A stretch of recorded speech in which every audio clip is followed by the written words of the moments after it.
مسیح یسوع میں عزیز بہن بھائیوں کو سلام اور اس گڈ فرائیڈے کی مبارکباد بھی پیش کرتا ہوں۔ خدا ان کا بڑا فضل ہے کہ ہم آج پھر جمع ہیں اور خدا ان کی محبت کو لے سکتے ہیں، اس کے پیار کو،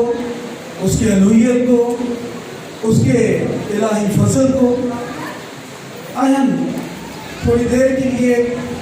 موقع سے فائدہ اٹھاتے ہوئے خدا ان کے ان القابات کو، ان باتوں کو یاد کریں جو اس نے صلیب پر کہی۔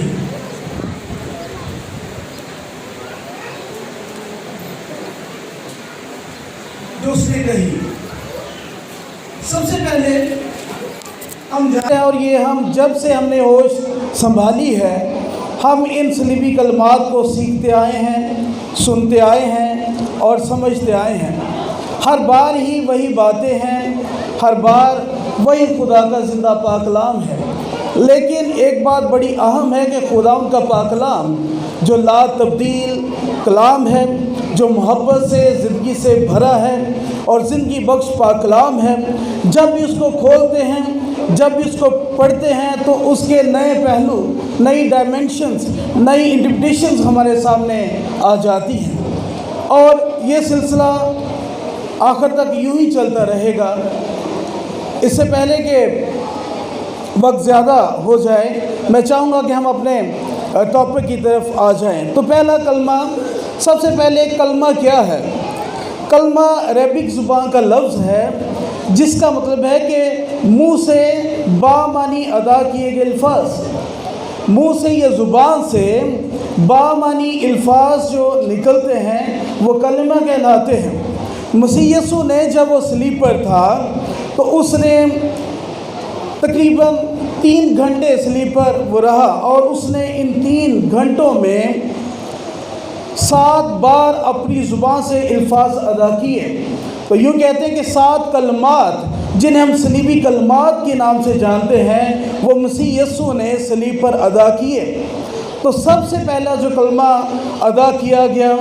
وہ کہلاتا ہے معافی کا کلمہ۔ سب سے پہلے جو کلمہ ادا کیا گیا وہ ہے معافی کا کلمہ۔ یہ 7 کلمات جو تھے ان میں پہلے 3 کلمات خداوند یسوع المسیح دوسروں کے لیے، لوگوں کے لیے ادا کرتے ہیں،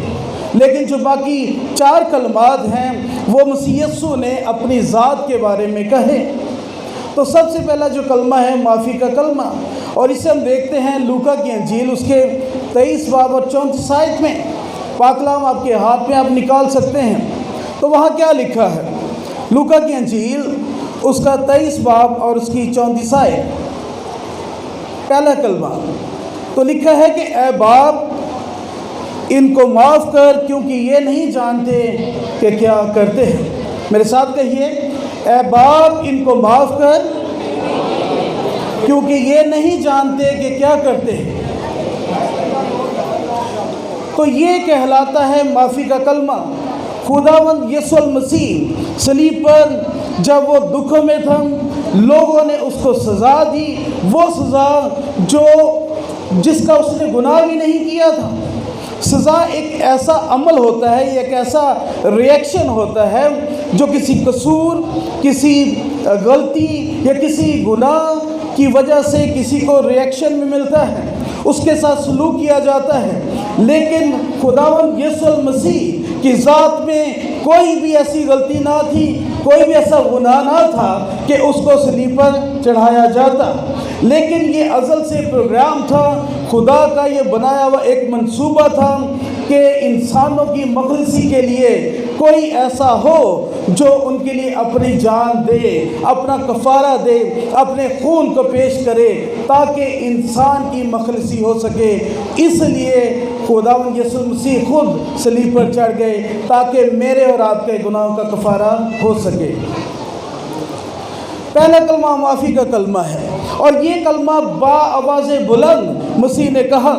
کہ اے باپ ان کو معاف کر کیونکہ یہ نہیں جانتے کہ کیا کرتے ہیں۔ ان میں وہ لوگ تھے جنہوں نے چند دن پہلے ہی اس کا والہانہ استقبال کیا تھا جب وہ گدھے پر سوار ہو کر یروشلم میں داخل ہوا، اور اس کے راستے میں انہوں نے اپنی چادریں اپنے کپڑے بچھائے اور کھجور کی ڈالیاں لے کر لہرائی اور ہوشنا کے نعرے لگائے کہ اے خدا ہمیں بچا۔ لیکن یہاں پر اب کیا وہ کرتے ہیں؟ رومی حکومت اور یہ یہودی لوگ مل کر یسوع مسیح کو مصلوب کرتے ہیں، اور یہ ان کے لیے فکر کرتا ہے، یہ ان کی بات کرتا ہے، یہ اپنے شاگردوں کی بات کرتے ہیں جو اسے چھوڑ کر چلے گئے، یہ ان کی بات کرتے ہیں ان سپاہیوں کی جو کیل ٹھونکتے ہیں، جو اس کے سر پر کانٹوں کا تاج رکھتے ہیں، اس کے منہ پر تھوکتے ہیں اور ٹھٹھے مارتے ہیں اور کہتے ہیں کہ اگر تو خدا مسیح ہے، اگر تو خدا کا بیٹا ہے تو اپنے آپ کو صلیب پر سے نیچے اتار لا۔ ان لوگوں کے لیے خدا یسوع مسیح نے کہا اے باپ ان کو معاف کر کیونکہ یہ نہیں جانتے کہ کیا کرتے ہیں۔ یہ تو وہ لوگ تھے جو سامنے تھے،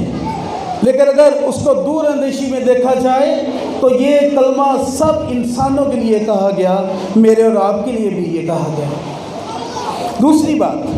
تاریخ یہ بتاتی ہے، جب ہم تاریخ کا مطالعہ کرتے ہیں تو ایک بہت بڑا یہودی مورخ لکھتا ہے، تاریخ دان لکھتا ہے کہ جب کسی شخص کو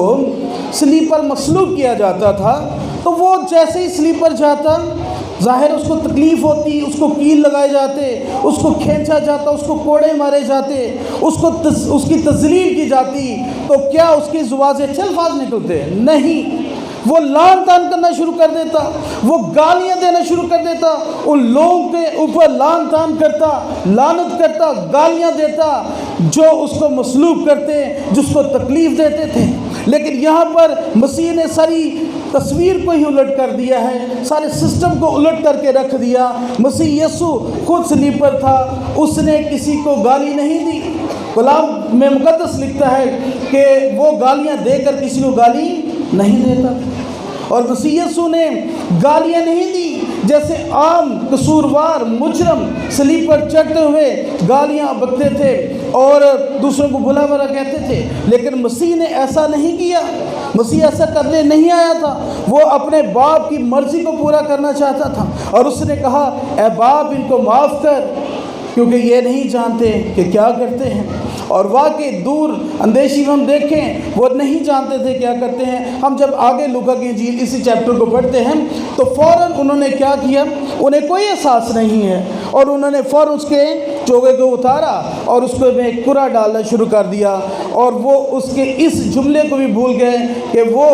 جس نے کوئی گناہ نہیں کیا وہ صلیب پر کھڑا ان کے لیے ہی شفاعت کرتا ہے کہ ان کی معافی ہو جائے، ان کی مخلصی ہو جائے، ان کے یہ قصور معاف کیے جائیں۔ لیکن ان یہودی لوگوں کو، ان سپاہیوں کو اور رومی حکومت کو کسی کو کوئی احساس نہ تھا۔ بادی نظر میں کبھی کبھی میرے عزیزوں ہمیں بھی مسیح کا احساس نہیں ہوتا، ہم بھی اس کی مخلصی کو، اس کے پیار کو، اس کی الوہیت کو، اس کی محبت کو، اس کی شفقت کو، اس کی الفت کو بھول جاتے ہیں اور اگنور کرتے ہیں، اور اپنے کاموں میں، اپنی دلچسپیوں میں، اپنی خوش بختیوں میں لگ جاتے ہیں، اور ہم مسیح کو اگنور کرتے ہیں، اس کے فضل کو اگنور کر دیتے ہیں۔ یہاں پر ہم دیکھتے ہیں کہ مسیح یسوع خالق ہے، اس نے ساری کائنات کو پیدا کیا، اور جب ہم یوحنا کی انجیل اس کا پہلا باب پڑھتے ہیں، پہلی آیت میں لکھا ہے کہ ابتدا میں کلام تھا، کلام خدا کے ساتھ تھا، کلام ہی خدا تھا، کلام مجسم ہوا، وہ فضل اور معموری سے ہمارے درمیان رہا، اور ہم نے اس کا ایسا جلال دیکھا جیسے خدا ان کے اکلوتے کا جلال۔ وہ خالق تھا، اور دیکھیے وہ خالق تھا اور مخلوق اس کو مصلوب کر رہی ہے، وہ اسی مخلوق کی خاطر مصلوب ہوتا چلا جا رہا ہے، اور اس کی محبت کی انتہا دیکھیے، اس نے خود کو پیش کیا